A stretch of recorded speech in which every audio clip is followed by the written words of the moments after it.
kesalahan, ada gangguan teknis antara multimedia, suara multimedia tidak didengar oleh Bapak Pendeta. Tapi sekarang sudah terdengar baik ya Pak Pendeta ya? Ya sudah Ibu, saya sudah dengar. Baik, kita akan mulai ibadah pada malam hari ini. Selamat malam Ibu, Bapak, saudara-saudari, para pemuda dan teruna, serta anak-anak yang dikasihi Tuhan Yesus Kristus. Saya Diaken Leoni Patina Mahorisa, atas nama Majelis Jemaat GPIB Jemaat Nasaret DKI Jakarta, mengucapkan selamat datang dan selamat beribadah di ibadah keluarga. Kiranya ibadah ini membawa sukacita dan berkat bagi kehidupan kita. Pemberita firman saat ini adalah Bapak Pendeta Dr. Abraham Silowilar. Saudaraku, apakah hidup ini adalah sebuah pilihan? Memang dalam hidup ini kita diperhadapkan pada banyak saat dan kesempatan untuk menentukan pilihan-pilihan. Kalimat bijak mengatakan, pilihan berarti mengatakan tidak pada satu hal, sehingga Anda bisa mengatakan ya pada hal lain. Kalimat ini terdengar sederhana, namun seringkali sulit untuk kita lakukan. Dan akhirnya kita selalu bertanya, apakah pilihan hidup kita sudah sesuai dengan kehendak Allah? Melalui tuntunan firman Tuhan malam hari ini, kiranya kita sebagai milik Kristus akan dapat lebih memahami kehendak Allah dalam hidup yang penuh dengan godaan dan pilihan. Marilah kita menyiapkan hati dan pikiran kita untuk beribadah kepada Tuhan.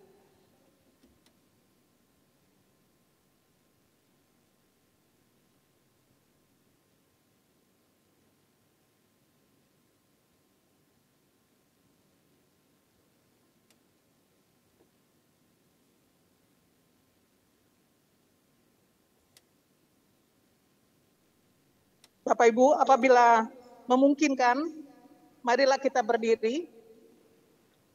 Mari sembah yang Maha Besar dengan nyanyian syukur. Ya Tuhan tiap jam.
Jemaat Tuhan, marilah kita satu dalam doa.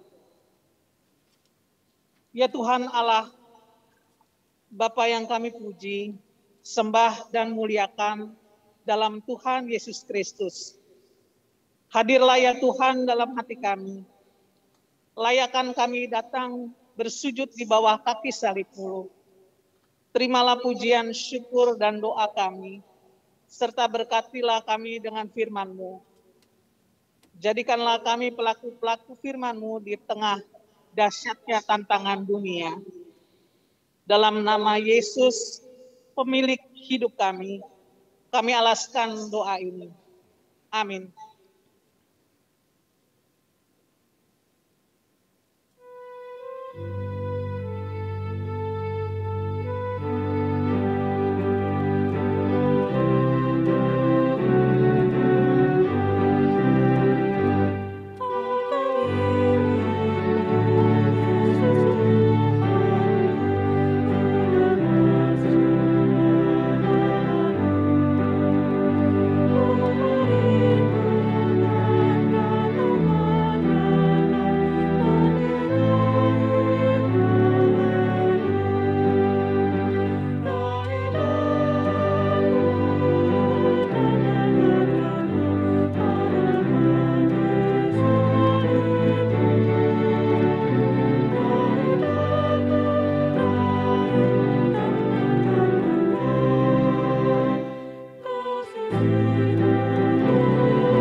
Syukur dan doa.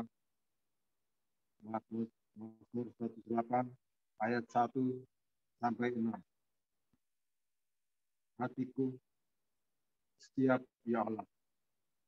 Aku mau menyanyi, aku mau bermazmur, bangunlah hai jiwaku.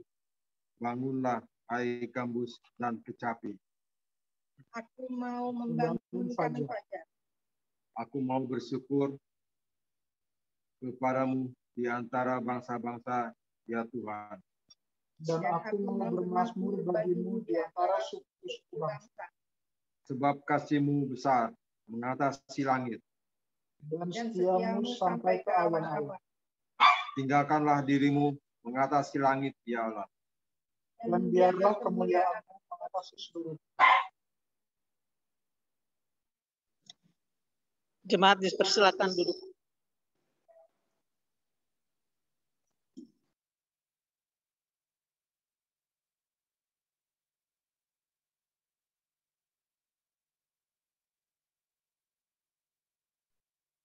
Baik, Bapak Ibu yang dikasih Tuhan, mari kita satukan hati dan pikiran kita berdoa.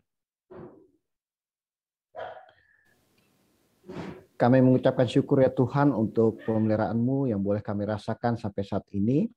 Dan kami juga bersyukur untuk persekutuan malam yang boleh terjadi pada saat ini. Di tengah persekutuan ini ya Tuhan, kami sebentar lagi akan membaca dan merenungkan firman-Mu. Biarlah sebelum kami memasukinya, kami menyerahkan diri kami, memohon Tuhan memberkati setiap kami, dan kami juga memohon tuntunan Roh-Mu yang kudus, agar setiap kami dapat memahami apa yang kami baca dan renungkan. Berfirmanlah ya Tuhan, karena kami anak-anak-Mu telah siap untuk mendengarkannya. Di dalam nama Kristus kami berdoa dan memohon. Amin.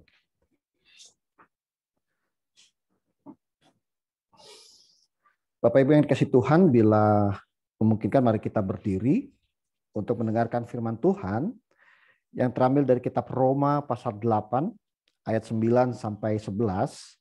Roma pasal 8 ayat 9 sampai 11 yang akan dibacakan oleh Saudari Dona Cindy. Baik. Roma pasal 8 ayat 9 sampai 11. Tetapi kamu tidak hidup dalam daging, melainkan dalam roh, jika memang roh Allah diam di dalam kamu. Tetapi jika Allah tidak memiliki roh Kristus, ia bukan milik Kristus. Tetapi jika Kristus ada di dalam kamu, maka tubuh memang mati karena dosa, tetapi roh adalah kehidupan oleh karena kebenaran. Dan jika roh Dia yang telah membangkitkan Yesus dari antara orang mati diam di dalam kamu, maka Ia yang telah membangkitkan Kristus Yesus dari antara orang mati akan menghidupkan juga tubuhmu yang fana itu oleh rohnya yang diam di dalam kamu.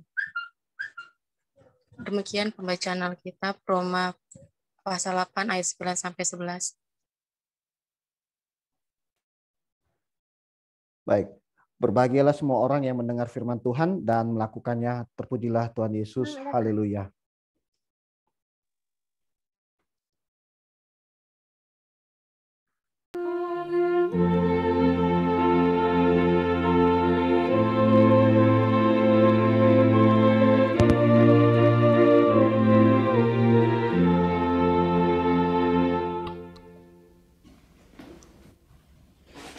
Bapak Ibu silakan duduk. Saya izin. Apakah udah bisa ya?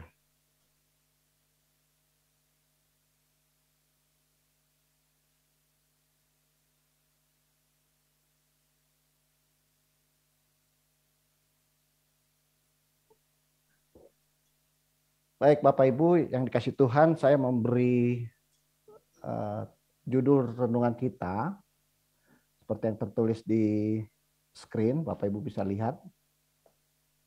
Tanda seseorang milik Kristus, punya roh Kristus, tidak, gitu ya. Saya kasih tanda tanya, gitu. Nah, renungan ini saya ingin mengajak Bapak Ibu untuk melihat beberapa observasi, gitu ya. Nah, observasi pertama ini satu buku yang ditulis oleh Dan Kimball, gitu. Kalau Bapak Ibu lihat, buku ini berjudul They Like Jesus but Not the Church. Buku ini adalah hasil riset Dan Kimball atas anak-anak muda, ini konteksnya Amerika, yang keluar meninggalkan gereja. Padahal orang tua mereka adalah pendiri gereja, anggota paduan suara gereja, majelis di gereja, anggota komisi, dan seterusnya gitu. Jadi ada fenomena menarik yang diteliti, yaitu mengapa anak-anak muda yang orang tuanya aktif di gereja, mereka justru pergi keluar meninggalkan gereja. Gitu ya. Nah, ini observasi pertama yang saya ajak Bapak Ibu untuk melihat hubungannya dengan gereja dan perikop kita hari ini ya. Lalu saya masuk ke observasi kedua. Ini Bapak Ibu adalah peristiwa Holocaust gitu ya, yang terjadi di era Adolf Hitler. Seperti kita ketahui, Adolf Hitler memerintahkan pembunuhan orang-orang Yahudi dan pembunuhan dilakukan dengan cara menggantung, masukkan dalam kamar gas dan berbagai hal gitu ya. Nah, kalau kita lihat bagian kedua ini, di sini ada orang-orang yang digantung gitu ya. Nah, ini terjadi di Jerman Bapak Ibu. Di Jerman yang dikenal luas sebagai tanah Protestan atau tanah Kristen, negeri Kristen gitu ya. Katolik sangat besar di sana, Protestan juga. Beberapa lembaga misi di Jerman juga punya hasil karya misinya di Indonesia gitu ya. Nah, pertanyaan saya, menurut Bapak Ibu di situasi seperti ini, ketika ini terjadi, posisi gereja di mana? Ada yang ingin menjawab? Posisi gereja di mana? Sejauh yang Bapak Ibu mungkin pernah membaca, pernah mendengar gitu. Kira-kira posisi gereja di mana Bapak Ibu? Di saat peristiwa Holocaust ini terjadi, posisi gereja di mana? Oke, baik. Saya lanjut ya. Nah, ini Bapak Ibu posisi gereja. Ketika Holocaust terjadi, posisi gereja di layar sebelah kiri, di tangan saya sebelah kiri gitu, itu gereja Katolik, gitu ya. Dan sebelah kanan adalah gereja Lutheran, Protestan Lutheran. Nah, saat itu gereja mendukung Hitler secara umum. Artinya lebih dari 95% orang Kristen di sana, gereja-gereja di sana mendukung Hitler. Hanya sekitar 500 ke 1000 yang menolak gitu ya. Nah, tentu lewat observasi ini Bapak Ibu bertanya-tanya apa hubungannya dengan perikop kita gitu ya. Nah, ini dia Ibu, Bapak, saya ajukan pertanyaan ini. Apakah menjadi Kristen otomatis memiliki Roh Kristus? Lalu kedua, mengapa menjadi Kristen tidak otomatis memiliki Roh Kristus? Nah, ini pertanyaan kalau kita kaitkan dengan observasi, maka kalau observasi pertama, menurut Bapak Ibu, apakah gereja yang membuat anak-anak muda pergi meninggalkan gereja mereka adalah gereja yang memiliki Roh Kristus? Gitu ya. Ini kalau kita kaitkan observasi kita dengan perikop, secara khusus pertanyaan yang tadi ya. Apakah gereja-gereja di Amerika yang ditinggalkan oleh anak-anak muda ini adalah gereja-gereja yang memiliki Roh Kristus? Gitu. Dan yang kedua, apakah Roh Kristus ada di gereja-gereja yang hidup di era Adolf Hitler? Sehingga gereja-gereja itu atau ya gereja-gereja itu mendukung Hitler yang melakukan pembunuhan. Gitu ya. Nah, ini pertanyaan reflektif Bapak Ibu yang mengajak Bapak Ibu untuk merenungkan perikop kita secara mendalam gitu ya. Jadi melihat perikop lalu kemudian kita coba kaitkan dengan peristiwa-peristiwa. Saya cuma mengambil contoh 2. Dan dari peristiwa itu kita coba merenungkan apakah gereja memiliki Roh Kristus? Ataukah kita secara otomatis ketika menjadi Kristen maka memiliki Roh Kristus, gitu ya. Nah, baik Bapak Ibu.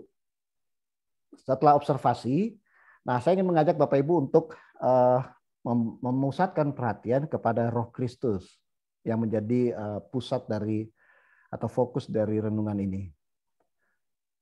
Nah, ketika bicara Roh Kristus, saya ingin memberi perhatian kepada Galilea. Selama ini menurut saya, sejauh yang saya dengar dan saya ikuti, sangat jarang Galilea diberikan perhatian, gitu ya.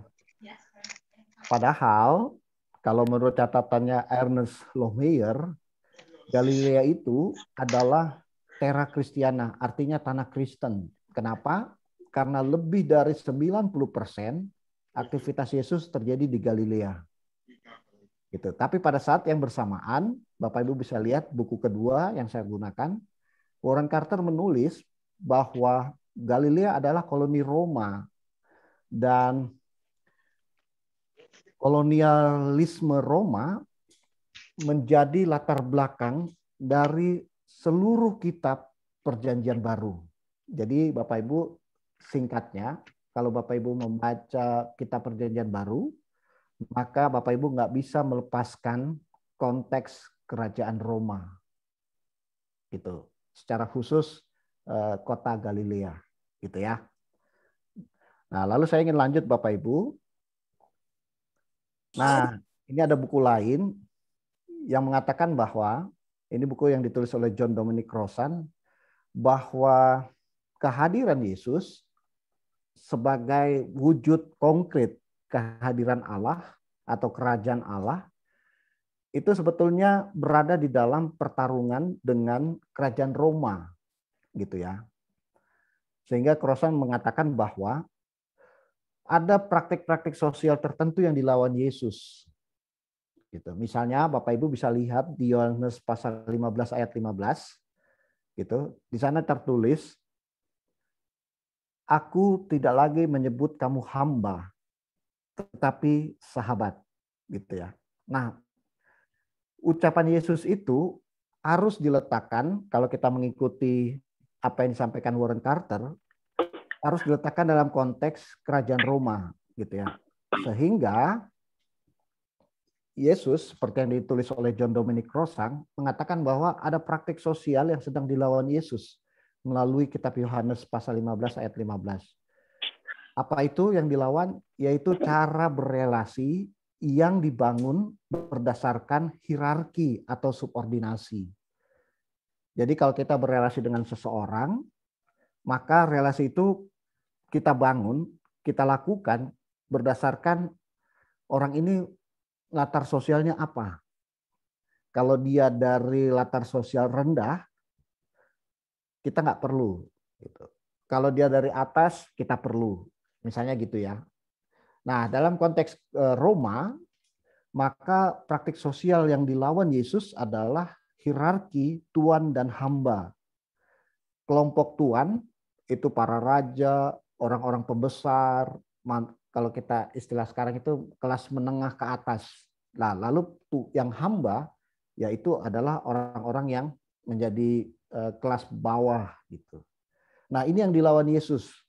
Sehingga di dalam Yohanes itu Yesus mengatakan, saya tidak lagi menyebut kamu hamba tetapi sahabat. Artinya Yesus sedang menjungkir balikan cara berpikir yang hierarkis subordinasi, menggantikannya dengan cara berpikir yang bersahabat dan egaliter, bahwa tidak ada hierarki di antara kita, gitu. Nah, di saat yang bersamaan ketika Yesus sedang melawan praktik sosial tersebut, maka sebetulnya ada misi yang sedang dikomunikasikan oleh Yesus. Jadi Yesus ketika melawan praktek hierarki itu, dia bukan sekedar melawan, tapi ada misi yang sedang dikomunikasikan, gitu ya. Nah, menurut Crossan, misi itu adalah bahwa Yesus melalui menghadirkan kerajaan Allah itu sedang melawan kerajaan Roma. Misinya adalah melawan apa hal-hal yang tidak baik, hal-hal yang terjadi di dalam kerajaan Roma yang tidak baik, agar mereka dapat merasakan bahwa Tuhan ada di tengah-tengah mereka, gitu. Nah, apa yang dilakukan Yesus, saya coba gambarkan seperti ini Bapak Ibu. Ini yang hitam ini adalah konteks Roma. Di konteks Roma berkembang suatu praktik-praktik kehidupan sosial, budaya, ekonomi, politik yang membuat manusia semakin dekat dengan kematian. Nah, saya menyebut praktek-praktek itu sebagai budaya kematian.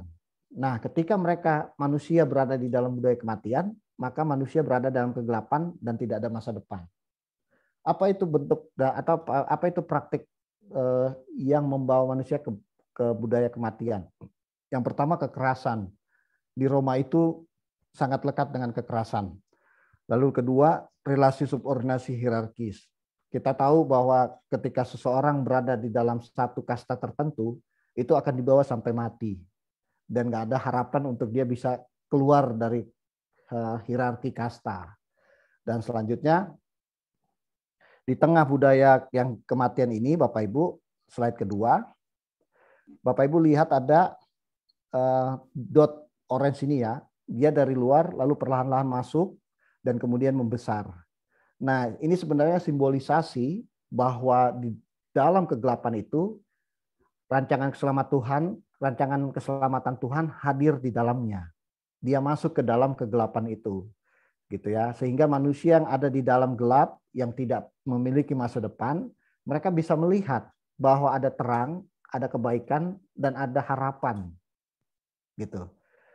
Nah, sehingga ketika rancangan keselamatan Tuhan masuk di dalam budaya Roma yang membawa manusia kepada kematian, maka harapannya adalah dot yang kecil itu semakin membesar, sehingga budaya kematian itu perlahan-lahan digantikan oleh budaya ideal, gitu ya. Budaya ideal itu yaitu tadi contohnya ini, bahwa tidak ada hierarki di dalam relasi sosial, gitu ya. Sehingga Bapak Ibu bisa memanggil sesama dengan lebih akrab tanpa harus melihat status sosial, gitu. Nah, jadi ini adalah ilustrasi dari apa yang disampaikan oleh Warren Carter dan sekaligus oleh John Dominic Crossan, gitu ya, sebagai konteks dari ketika kita bicara tentang Roh Kristus, gitu. Nah, selanjutnya Bapak Ibu, saya ingin mengajak Bapak Ibu untuk melihat ketika kita bicara Roh Kristus, kita bicara dua hal, yang terlihat dan tidak terlihat. Yang terlihat adalah bentuk konkret, gitu ya. Ketika misalnya Yesus menyebut kamu sebagai sahabat, maka itu ada bentuk konkretnya, gitu ya. Jadi misalnya bentuk konkret kalau kita menganggap seseorang sahabat, ya harusnya kita nggak bermasalah dipanggil bro atau sis, gitu ya. Nggak usah selalu apa-apa dengan gelar, apa-apa dengan jabatan, apa-apa dengan status sosial kita disebut melekat, gitu. Nah, ini khususnya pendeta ya. Bapak Ibu kalau misalnya tentu ini pengalaman saya ya. Ketika kebaktian dan ada makan di habis kebaktian itu, maka Bapak Ibu bisa perhatikan deh. Itu selalu pendeta dipersilakan dan menjadikan keutamaan. Yang lainnya nunggu, gitu ya. Memang ini budaya menghormati, tapi tanpa disadari sebetulnya ini ada hierarki Bapak Ibu, gitu. Harusnya kalau kita pakai Yohanes ya semua setara. Jadi kalau soal yang kayak begitu harusnya nggak bisa lagi terjadi. Padahal gereja katanya mengaku kepemimpinan hamba misalnya, tapi kok prakteknya malah orang-orang tertentu jadi bukan sekedar disegani ya, tapi dibangun berdasarkan hierarki, gitu. Nah, ini yang terlihat. Jadi ketika kita menyebut sahabat atau Yesus menyebut sahabat, maka secara konkret harus ada bentuknya, bahwa kita nggak perlu lagi memanggil orang dengan jabatan-jabatan atau kita menempatkan diri orang yang punya status sosial tinggi dan itu harus selalu disebut-sebut, gitu. Nggak seperti itu. Nah, yang tidak terlihat adalah bahwa ucapan Yesus itu sebetulnya sedang melawan relasi tuan hamba yang dominan. Cara berpikir hierarkis tepatnya. Yesus sedang melawan cara berpikir hierarki yang ada di dalam relasi sosial. Ketika orang menyebut atau mempersilahkan pendeta lebih dulu, gitu. Padahal katanya gereja mengaku kepemimpinan hamba. Tapi kenapa ada orang-orang tertentu diutamakan, gitu kan. Nah, lalu selanjutnya Bapak Ibu, next. Nah, saya membawa perikop ini ke kita, gitu ya. Ketika kita sudah melihat Roh Kristus itu terbagi dua, yang terlihat dan tidak terlihat, maka saya mengajak Bapak Ibu mengkaitkan Roh Kristus itu dengan kita. Ini ada gambar Paus. Paus itu punya ritus mengunjungi, yang sebelah kiri Bapak Ibu, mengunjungi para narapidana di penjara-penjara di Roma, gitu ya. Dan di dalam kunjungan tersebut beliau selalu melakukan ini, pembasuhan kaki dan mencium kaki dari mereka. Nah, lalu yang kedua, gambar kedua, ketika Paus berkunjung ke Nigeria. Dan di dalam kunjungan tersebut, sekali lagi, beliau melakukan tindakan mencium kaki, gitu ya. Nah, Bapak Ibu, saya sedikit intermezzo ya. Tradisi mencium kaki ini sebetulnya sangat Kristiani, Bapak Ibu. Di gereja mula-mula, bagian dari liturgi gereja adalah praktek mencium atau membasuh kaki dan mencium kaki. Tapi praktek ini hilang di dalam liturgi gereja ketika gereja memasuki abad pertengahan. Nah, GPIB mewariskan liturgi dari abad pertengahan, lalu kemudian abad 18 dan 19. Warisan 18-19 ini sudah tidak ada lagi praktik cium kaki atau membasuh kaki dan mencium kaki. Tapi praktik ini sebetulnya praktik yang sangat Injili, sangat Kristiani, karena berdasarkan dari praktek apa yang dilakukan oleh Yesus ketika ia membasuh kaki murid-muridnya. Dan ini dilakukan oleh gereja mula-mula. Gitu. Nah, kembali ke perikop ini dan relasinya dengan kita, maka ketika kita melihat gambar ini, Bapak Ibu, kita melihat dua hal lagi. Yang pertama aspek terlihat. Ketika kita mengaku kita punya Roh Kristus, maka ada hal yang konkret yang terlihat.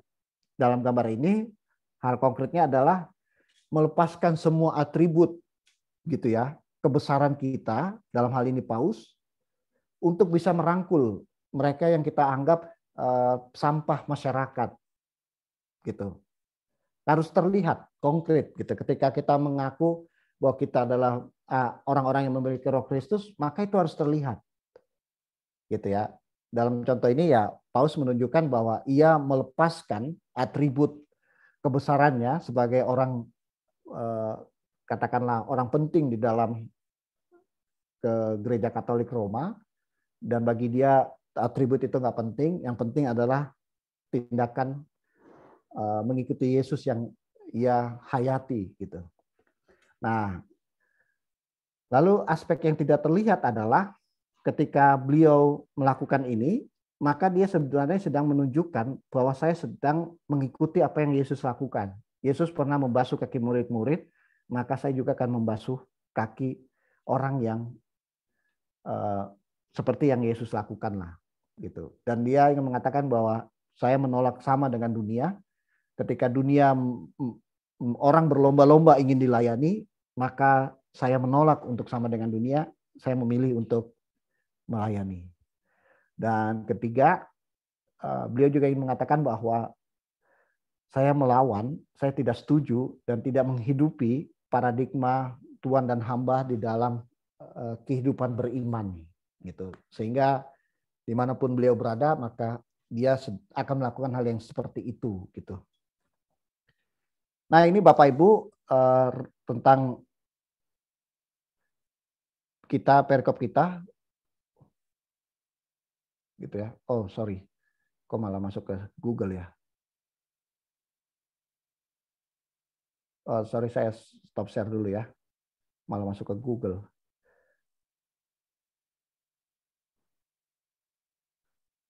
Baik, Bapak Ibu, saya masuk lagi. Nah, lalu kemudian di akhir dari renungan ini saya mencantumkan dua pertanyaan yang Bapak Ibu mungkin bisa merespon gitu, karena waktu persiapan kalau memang ada yang mau respon silakan, tapi kalau enggak apa-apa. Tapi setidaknya ini menjadi bahan pertanyaan penutup untuk Bapak Ibu merenungkan berdasarkan renungan tadi gitu. Yang pertama adalah dari ulasan tentang Roh Kristus di atas. Pertama, bagaimana kita memahami relasi Roh Kristus dan gereja.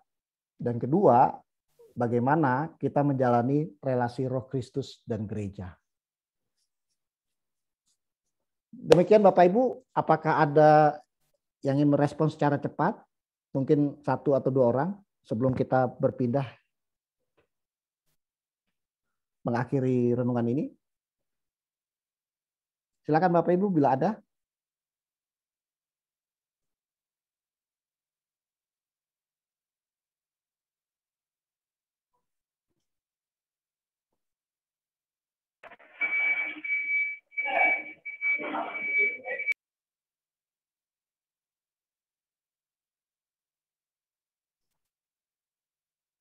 Baik, saya anggap karena tidak ada komentar maka saya anggap tidak ada ya Bapak Ibu ya.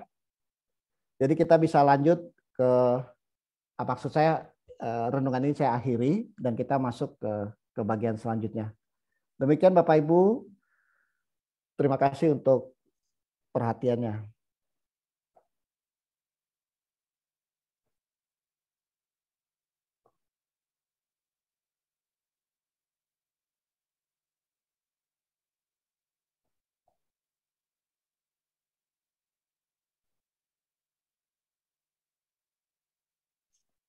Baik, kita akan merespon renungan kita dengan menaikkan pujian Kidung Jemaat 405 ayat 1 sampai 2. Bait 1 sampai 2. Kaulah ya Tuhan surya hidupku.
Kita akan masuk dalam doa syafaat. Mari kita satukan hati dan pikiran kita. Kita berdoa.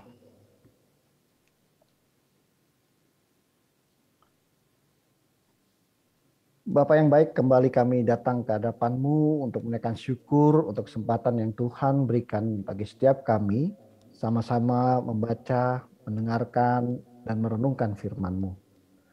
Biarlah Tuhan benih firman yang sudah ditaburkan dapat bertumbuh, dapat berbuah, sehingga orang-orang di sekitar kami dapat melihat buah-buah iman percaya kami kepada Engkau.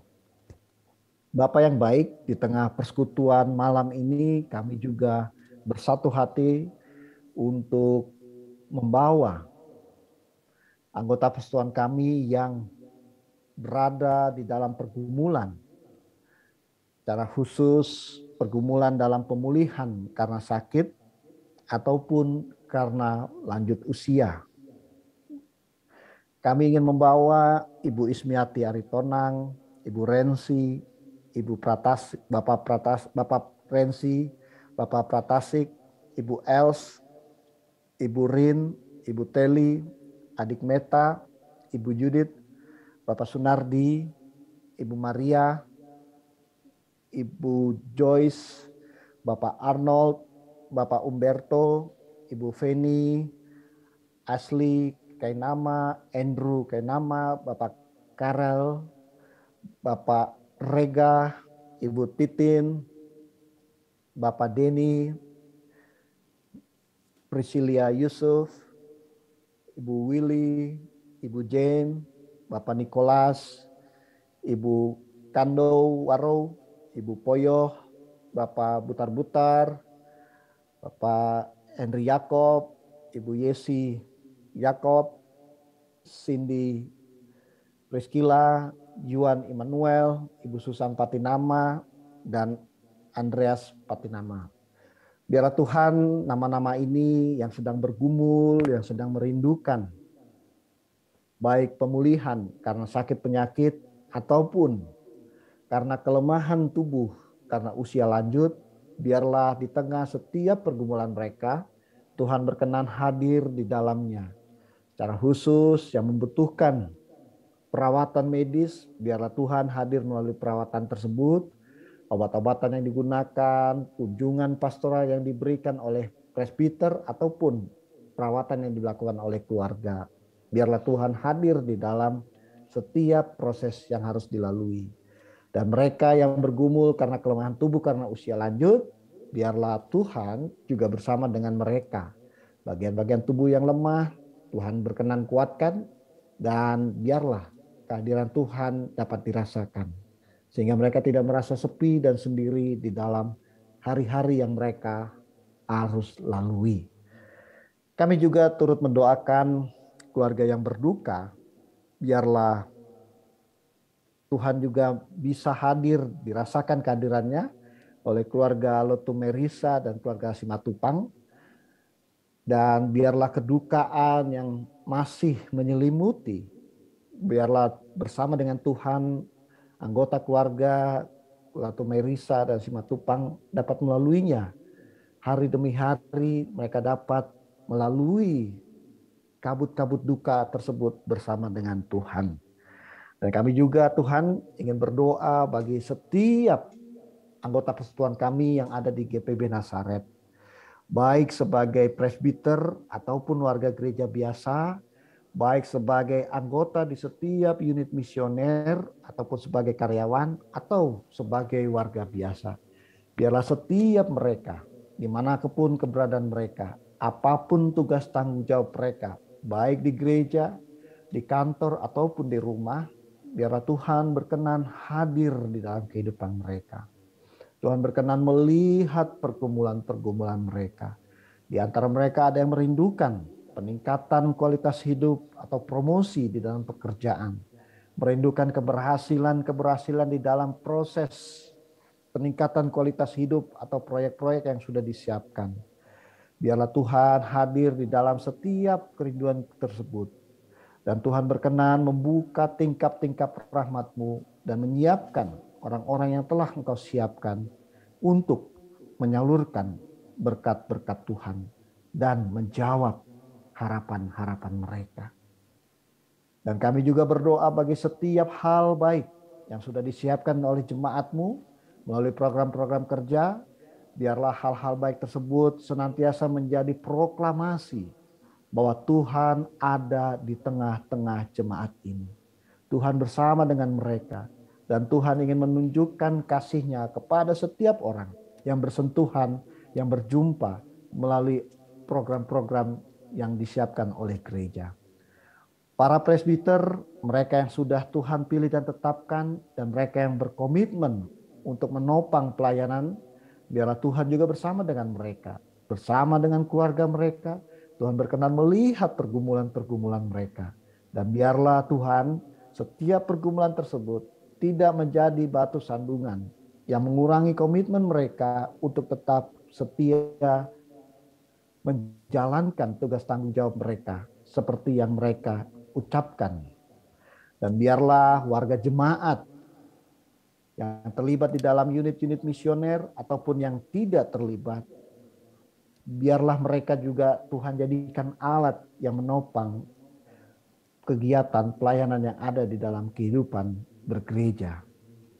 Kami juga ingin berdoa bagi proses perbaikan gedung gereja dan juga proses penyelesaian tanah baru dan berbagai hal yang masih ada dan belum bisa disebutkan. Biarlah Tuhan hadir di dalam setiap pergumulan tersebut. Baik pergumulan yang dimiliki oleh gereja ataupun yang dimiliki oleh anggota-anggota gereja. Dan biarlah setiap kehidupan yang Tuhan berikan pada kami adalah kehidupan yang senantiasa bersama dengan Tuhan. Sehingga meskipun PPKM diperpanjang, biarlah kami bersandar pada Tuhan, memohon perlindungan-Mu, Dan Tuhan berkenan menjaga, menjauhkan setiap kami dari mara bahaya, sakit penyakit, dan celaka. Sehingga keutuhan keluarga masih menjadi bagian dari kehidupan kami. Dan yang terpenting bahwa setiap kami masih diberi kesempatan untuk menjadi alat Tuhan. Yang menghadirkan, menunjukkan bahwa Tuhan hadir di tengah kehidupan kami pribadi, di tengah keluarga, dan di tengah persekutuan kami. Inilah doa permohonan kami ya Tuhan, di dalam pengasihan-Mu kami memohon. Dengarkanlah doa kami. Peliharalah kami, Yesus Kristus, Tuhan dan Juru Selamat kami yang telah mengajarkan kami berdoa. Bapa kami yang di surga, dikuduskan nama-Mu.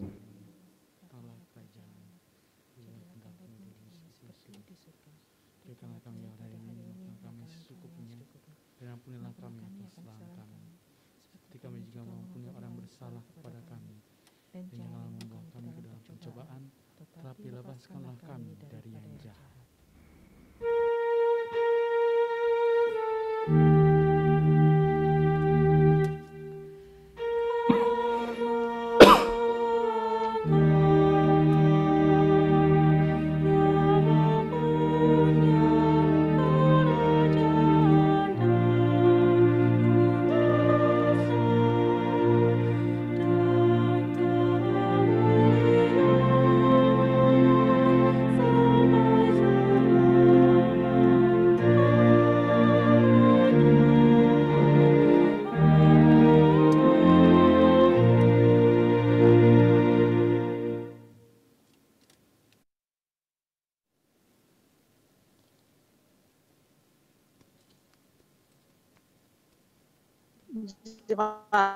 Tuhan, marilah kita menyatakan syukur kepada Tuhan melalui pemberian sukacita kita.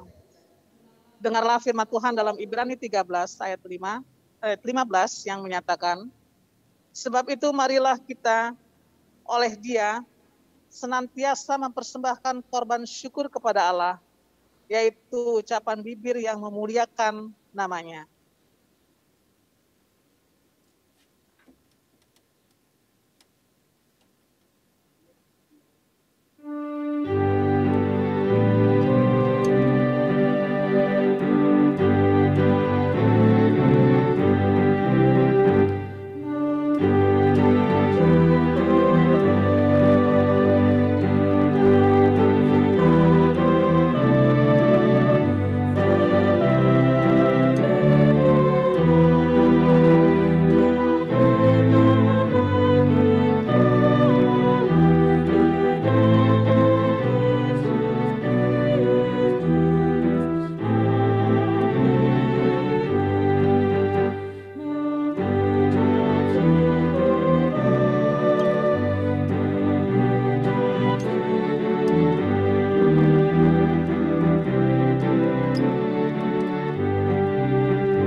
Jemaat, apabila memungkinkan, marilah kita berdiri dan marilah kita menyerahkan ungkapan syukur kita dalam doa.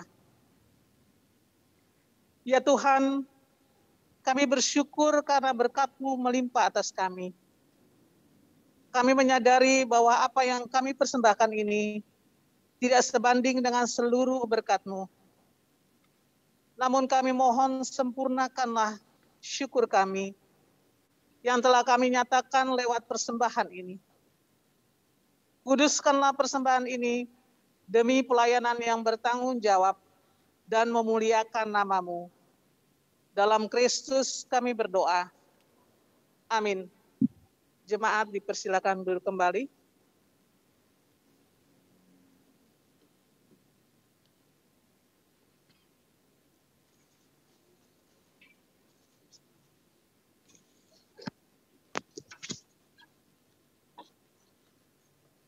Warta Jemaat Ibadah Keluarga 18 Agustus 2021. Mohon perhatian saudara untuk beberapa informasi penting sebagai berikut. Lomba Ruang Biru Spesial Kemerdekaan. Dalam rangka hari ulang tahun ke-76 Republik Indonesia, Ruang Biru mengadakan berbagai lomba yang dapat diikuti oleh warga jemaat, yaitu pertama, lomba menghias makanan atau minuman berupa foto bertema merah putih. Kedua, peragaan busana adat atau daerah, video jalan dan berpose, durasi video tidak lebih dari 30 detik, menggunakan pakaian adat atau daerah. Ketiga, puisi. Puisi dibuat sendiri, bersifat original, bertema Bangkitlah Indonesiaku. Berupa video, visualisasi video dapat dikreasikan berupa animasi dan sebagainya. Lomba-lomba ini terbuka untuk semua pelayanan kategorial dengan batas pengumpulan 20 Agustus 2021. Jemaat dapat berpartisipasi dengan mengupload melalui Instagram atau Facebook menggunakan hashtag #RBHUT-RI76, tag ID @GPIB-Nazaret-JKT. Harap akun Instagram atau Facebook tidak di private. Pengumpulan juga dapat melalui WhatsApp Yohan 0877239584. Mohon partisipasi jemaat dalam lomba-lomba tersebut.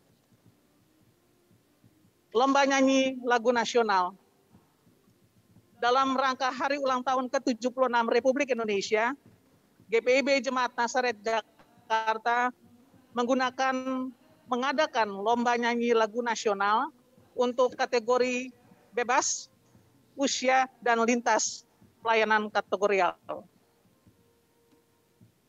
Pengiriman dalam bentuk video dikumpulkan mulai tanggal 15 Agustus sampai dengan 20 Agustus 2021 ke nomor HP 0877 7239 5864. Mekanisme penjurian video akan diupload di Instagram GPIB Jemaat Nazaret @GPIB-Nazaret-JKT. Like terbanyak yang akan berpotensi menang. Berikut tayangan video.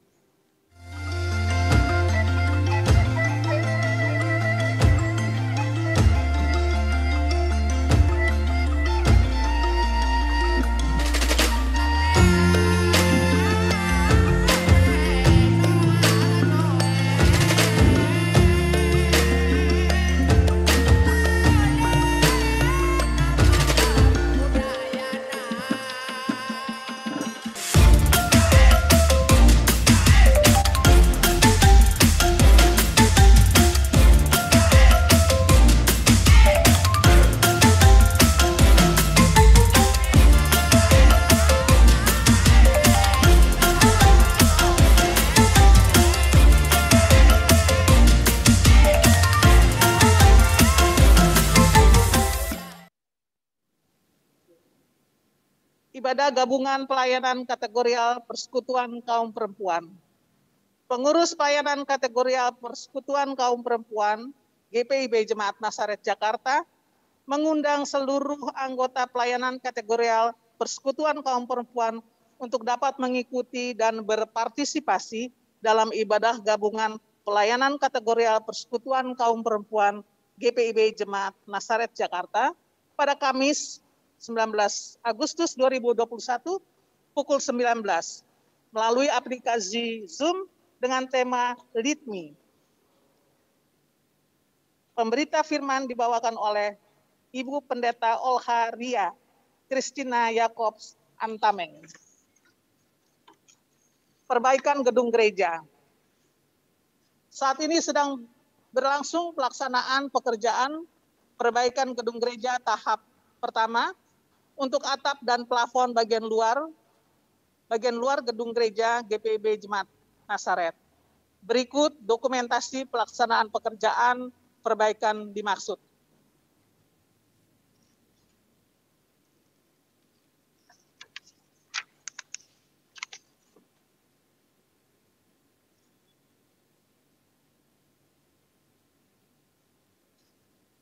Pemberlakuan PPKM darurat Jawa dan Bali. Pemerintah telah memutuskan untuk menerapkan pemberlakuan pembatasan kegiatan masyarakat atau PPKM darurat Jawa dan Bali yang diperpanjang sampai dengan 23 Agustus 2021. Maka diharapkan bahwa kita semua sebagai warga jemaat GPIB, Jemaat Nasaret di DKI Jakarta, untuk dapat menjalankan apa yang sudah ditetapkan di dalam keputusan pemerintah tersebut. Selain itu, kami menghimbau kepada seluruh warga jemaat GPIB Nasaret di DKI Jakarta untuk tetap mematuhi protokol kesehatan dan memperhatikan hal-hal berikut. Pertama, untuk beribadah di tempat tinggal atau rumah masing-masing. Kedua, untuk tidak melakukan kegiatan di luar rumah apabila tidak mendesak. Ketiga, kegiatan ibadah live streaming dilakukan di hari Minggu dengan pembatasan jumlah pihak yang terlibat. Keempat, semua program kerja GPIB Jemaat Nasaret DKI Jakarta periode 2021-2022 dilaksanakan secara daring. Kelima, untuk pegawai kantor gereja diterapkan kebijakan work from home. Pemberita firman malam ini, Bapak Pendeta Abraham Silo Wilar, Pendeta Sekolah Tinggi Filsafat Teologi Jakarta. Kepada pemberita firman, tim live streaming, pemain instrumen, pemandu lagu, keluarga Harjono Pelupesi, Saudari Dona Cindy, Majelis Jemaat mengucapkan terima kasih atas pelayanannya. Tuhan Yesus memberkati.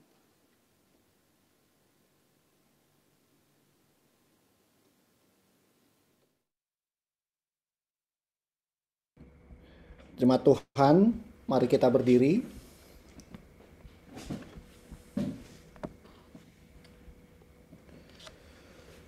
Kembalilah dalam kehidupanmu sehari-hari dan lakukanlah firman Tuhan yang telah kamu dengar.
Tuhan, arahkanlah hati dan pikiranmu pada Tuhan dan terimalah berkat-Nya.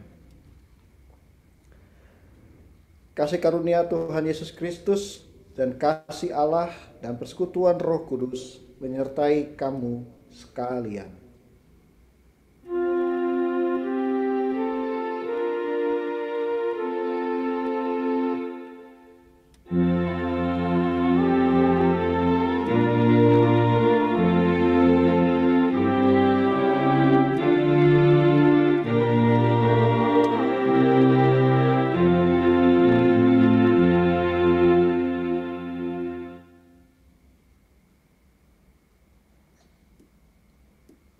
Bapak Ibu, ibadah selesai. Kami mohon izin untuk doa konsistori bersama Bapak Pendeta dan yang teman-teman yang bertugas. Pak Pendeta, kita satu dalam doa. Baik, Ibu. Kembali kami datang ke hadirat-Mu yang kudus, Bapak.